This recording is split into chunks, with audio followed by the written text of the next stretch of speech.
Here almagtige God, wanneer ons die woord oopmaak, Here, dan bid ons dat U self deur die Heilige Gees sal kom en dat U met ons sal praat.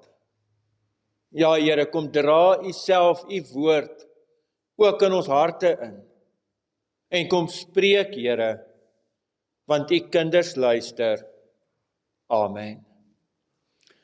Geliefdes, as ons nou Romeine 5 gaan begin lees, dan sal julle wat deel was van die gemeente Bybelstudie onthou, ons het Romeine ons vers vir vers behandel. Later het dit amper gevoel of ons bly dieselfde ding oor en oor sê. Onthou julle, dit het gevoel of, maar is dieselfde ding wat hy wil verduidelik, net op 'n ander manier. En dis hierdie hele ding dat God het vir my en vir jou gered uit genade. Nee, dis net genade. God het dit gedoen. Jy kan niks bydra nie. Jy kan nie deur enige ander wette na te kom of mooi te probeer leef of net. Jy kan geen bydra lewer nie. God het dit alles gedoen. Dis net genade. Nul. Jy hoor daai nul, né?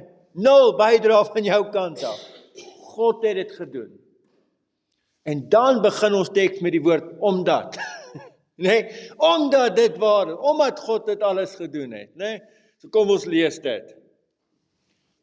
Omdat ons dan nou op grond van geloof geregverdig is, het ons vrede by God, deur ons Here Jesus Christus.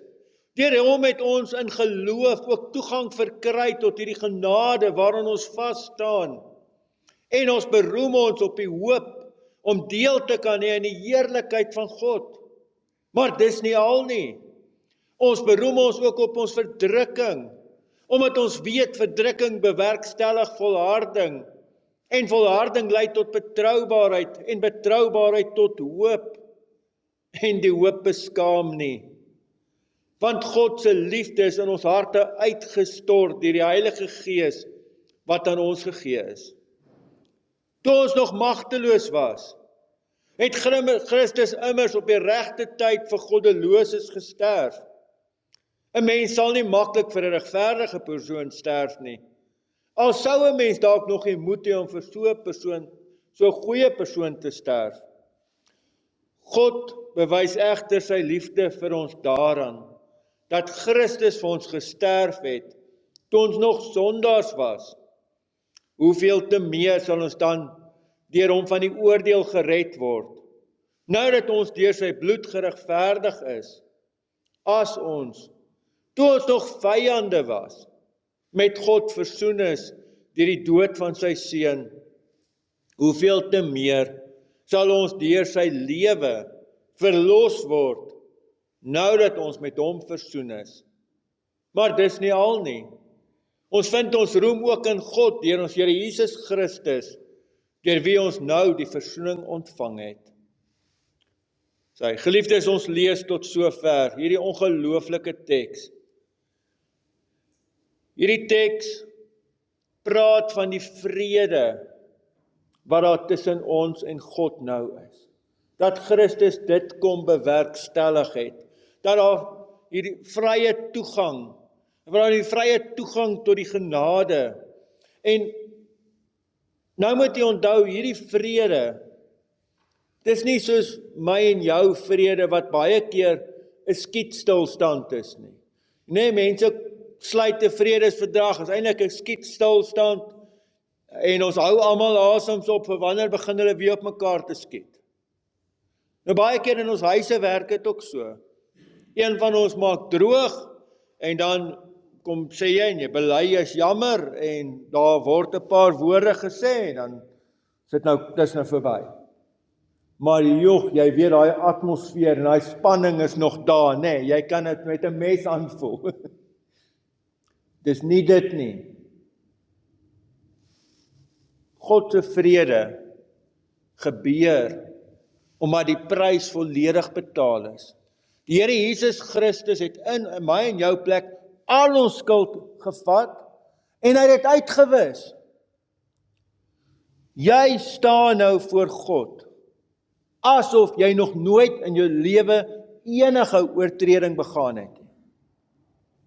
Ek kan nie dit begryp nie. Dit gaan my verstand te bowe, maar jy staan voor God asof jy nog nooit oortree het nie. Vlekkeloos, sonder sonde, skoon. En daar's vrye toegang. Onthou, hierdie hele beeld kom uit hulle verstaan van die tempel uit. In die tempel was daar 'n voorhangsel, en om dit nou in ons taal te verduidelik, moet ek sê, dit was 'n baie dik, swaar gordyn, wat die allerheiligste gedeelte weggehou het van mense af. Eenmal 'n jaar, dan kan die hoëpriester daar ingaan, op Yom Kippur, op die groot versoendag kan hy daar ingaan. En hierdie goed het ek eers later in my lewe gesnap, wat gebeur nou met die hoëpriester? Wanneer hy daar ingaan, dan maak hulle aan die priesterklere, klokkies vas. Weet julle hoekom? Dat hulle kan hoor of hy nog lewe daar binne. En hy maak klokkies vas, so as hy beweeg, dan beweeg hy klokkies, dan kan hulle hoor, hierdie ou lewe daarom nog. Verder het hulle 'n tou aan hom vasgemaak. Want as hy dit nou nie maak nie, net het hierdie hoëpriester iets verkeerd gedoen, jy weet, dan straf God hom, want hy kom daar in die heilige teenwoordigheid van God, en nou gaan hy daar dood, en ons kan nou nie laat sy lijk die hele tyd daar lê nie, maar niemand anders kan ook aangaan nie. So daar's 'n tou aan hom vasgemaak, dat as die klokkies nou ophou lui, dan gaan hulle met die tou uitsleep. Kan jy dink, as ek nou daai hoëpriester moes wees? Met watter spanning het ek daarin geloop? Kom ek groet so lank my vrou, dan gaan my kinders sê ook tot ziens, want die kans is daar dat ek hulle nie weer sien nie. Dis nie vrede nie. Nee, jy hoor het, dis nie vrede nie. Jesus het met sy sterwe, daai voorhangsel van bo na onder geskeur. Daar's nou vrye toegang tot die genade. Ons kan fisies in God se teenwoordigheid staan. Jesaja skryf, en sê, dis julle sonde wat skeiding maak tussen julle en God. Wat doen God? Hy kom vat die skeiding weg. Ons kon nie. God het dit kom wegvat. Nou staan niks. Daar's niks wat in die pad staan tussen my en God nie. Totale vrede in hierdie verhouding. Dis die geskenk, dit sê Paulus, is die voorreg wat ons het as Christene. Verder is ons nie soos mense wat sonder hoop leef nie. Ons het hoop. My hoop lê nie in die feit dat ek hoop 'n regering skrik wakker, ek hoop ons munisipaliteit kom, en ek hoop hulle maak die pad daarvoor, julle veral reg, nee, hierdie pad wat hier onder verby loop, dat hulle net daai pad reg maak, dat ons aan heel by die Bybelstudie kan aankom. So ek hoop iewers die regering hou op steel en hou op skelm wees en gebruik die geld vir wat nodig is. Maar my hoop is nie daar dat dit 'n ander regering gaan wees nie, want hulle gaan ook maar skelm wees, dit weet ek nou al uit ondervinding uit. My enigste hoop is in die Here Jesus Christus. Nie in goed wat hier in die wêreld gebeur het. My hoop is in 'n persoon, in die Here Jesus Christus wat sy lewe oorgegee het en toe die dood oorwin het. Dit maak dat Paulus hier self skryf, dis nie al nie, ons beroem ons ook 'n verdrukking. Nou word hierdie Christene vervolg, en al wat hulle sê is, dit kan ons niks maak nie. Julle kan ons niks maak nie.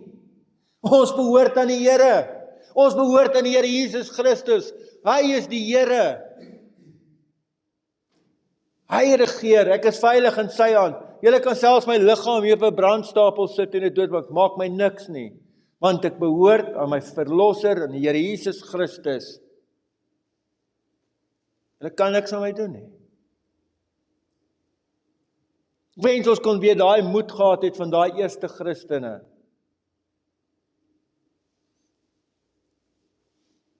Toe ek op universiteit was, moes ons ander Griekse verhale lees. Ek het baie gesukkel met Grieks, julle, dit was vir my Grieks, dit was vir my nagmerrie. Maar nou lees ons Polycarpus se verhaal. Hierdie vroeë kerkvader Wat hulle arresteer hom nou, hulle gaan hom nou op die brandstapel sit. Nou loop hierdie ou man. En die soldate weet eintlik nie wat om te doen nie, want hulle voel so, gaan klim myself op die brandstapel. Hy sê, julle kan hom aansik. Hy sê, jy mos met jou vasmaak. Hy sê, die toue wat julle my mee wil bind, van my nooit nie kan hou nie. As Christus my nie hou nie, kan julle niks daaraan doen nie.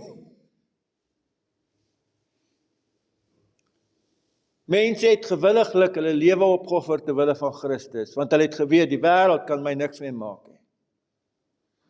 Ons het weer daai hoop, lewendig in ons nodig. Maar julle daai hoop, dis nie soos wat ons in Afrikaans die woord hoop gebruik het. Ek het regtig gehoop, my rugbyspan gaan 'n slag rugby speel en toe maak hulle droog. Nee, dit kan of gebeur of nie gebeur nie. Nou hoop ek saam met al julle Bloubou ondersteuners dat hulle Vrydag aand iets kan doen. En nou sal ons die aand later uitvind, het hulle of het hulle nie. Jy hoor hoe gebruik ons die woord, nee, daar's 'n onsekerheid in. Die Bybelse begrip is nooit so nie. Die Bybelse begrip lê in die Here Jesus Christus wat klaar gewen het. Hy het klaar oorwin. Dis 'n absolute 100% sekerheid. Dis 'n absolute 100% sekerheid dat wanneer ek en jy ons koppe eendag neerlê, dan is my verlossing seker. Ek behoort aan die Here Jesus Christus, ek is by God. Daar wag nie vir my 'n oordeel nie, dit skryf hy verder. Ek is by God. Ek het sekerheid van my saligheid. Nee, ek leef, maar as ek sterf ek in Christus, en daar is ek by hom. En dit is nou alles wonderlik, maar wat as ek nou nie vandag doodgaan nie? Die evangelie gaan nie net daaroor dat ek in Christus kan sterf nie. Die evangelie gaan ook aan dat ek in Christus moet lewe. Nee, wat as ek moet lewe nou vir die Here? En dan is hier die pragtige teks wat hy gesê het, die Heilige Gees het God se liefde in ons harte uitgestort. Julle het dit gehoor. God het jou lief. Jy moet dit hoor vandag. Kom ons lees dit gou weer. Want God se liefde is in ons harte uitgestort deur die Heilige Gees wat aan ons gegee is. Want God se liefde is in ons harte uitgestort deur die Heilige Gees wat aan ons gegee is. God het deur die Heilige Gees in jou hart bevestig dat hy jou liefhet. Van julle luister die oordeenkings, ek het baie dankbaarheid daaroor, toe het julle vanoggend geluister, toe ons uit Lukas die doop van die Here Jesus lees.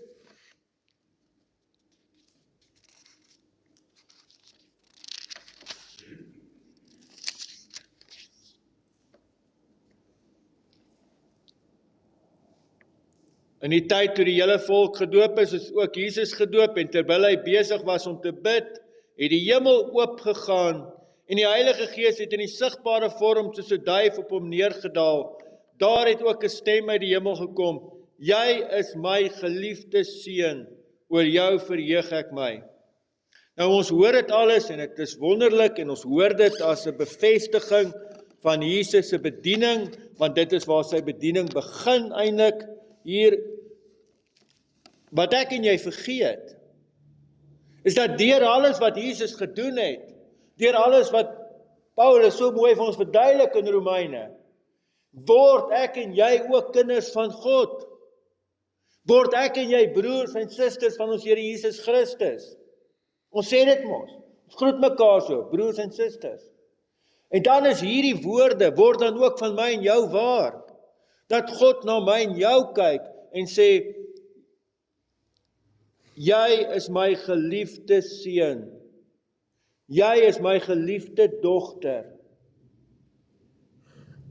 Hoor jy dit? Hoor jy die stem van God wat dit vir jou sê, jy is my geliefde seun, jy is my geliefde dogter. En dan die ander stuk hoor ons nie, dit wil ons nog minder hoor, want dit pas nie by my prentjie wat ek vir myself het nie. Oor jou verheug ek my.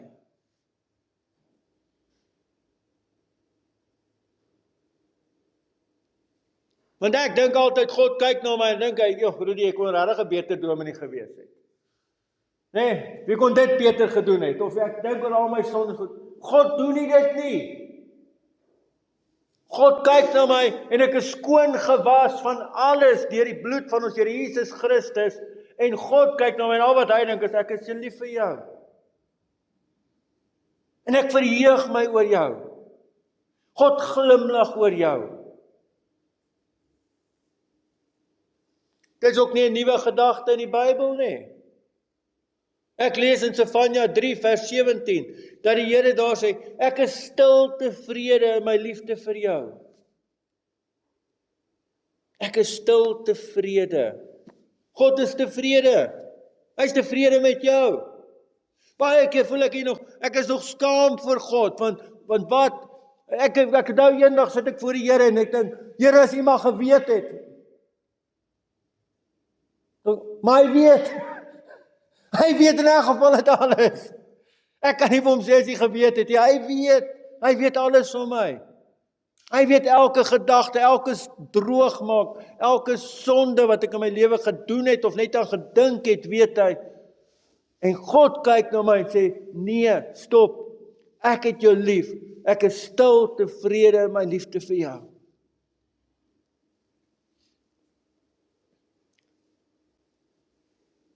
Julle, ek is 'n mens met gebreke, met foute. En ek weet nie hoe ma's voel nie, want ek is nie 'n ma nie, maar ek is 'n pa. En ek onthou hoeveel keer ek, as my kinders klein was, het ek daar by hulle kamers verbygeloop. Dan kom ek in die aand by die huis, dan slaap hulle al, dan gaan staan ek daar by my kind se kamerdeur en ek kyk na daai kind wat daar lê. En al wat ek dink is, dis my kind. Ek kyk na daai kind en my hart smelt. Het dit al met julle ook gebeur? As jy na daai kind van jou kyk, dalk was hy die res van die dag of voor die tyd nou nie noodwendig 'n engeltjie nie, en het jy oorweeg om iewers aan 'n boom op te hang, maar jy het jouself nou by ene nie gedoen nie. Niks van dit tel mee nie. Al wat jy doen, is jy kyk na daai kind en die absolute liefde in jou hart bars uit en breek jou hart saggies. En al wat ek dink is my kind en ek glimlag oor my kind. Nou ek is 'n mens met al my swakheid, met al my gebrokenheid, en dis die liefde wat ek vir my kind kan voel. Ons hemelse Vader het nie hierdie beperkinge nie. Hy's absoluut volmaak. En wanneer die Bybel sê God is liefde, dan is dit nie net soos ek wat die vermoë het om lief te hê nie. God is liefde, dit is deel van sy wese. En in sy perfekte liefde kom sê hy vir jou, ek kyk na jou vandag en ek is stil tevrede in my liefde vir jou. Kan jy hier sit? Kan jy net asseblief hoor dat God jou liefhet? Kan jy by dit hoor? Jy is goed genoeg vir hom. Jy is goed genoeg vir hom. Jy is vir hom aanvaarbaar. En behalwe dit, en ek praat nie uit buite die konteks van die Bybel nie, wanneer ek nou vir jou sê, God is mal oor jou, hy glimlag oor jou, hy hou van jou. Dis die boodskap van die woord. Vat dit vir jou eie lewe vandag. Amen. Here almagtige God, baie dankie ook vir hierdie woord. En ja, Here, ons sukkel om dit te hoor, ons sukkel om dit te glo, ons sukkel om dit te verstaan. Maar asseblief, Here, kom deur die Gees en dra hierdie woord in ons harte in die naam van ons Here Jesus Christus. Amen. Dankie. Geliefdes, u het nou ook geleentheid om die Here te mag dien met u dankoffers.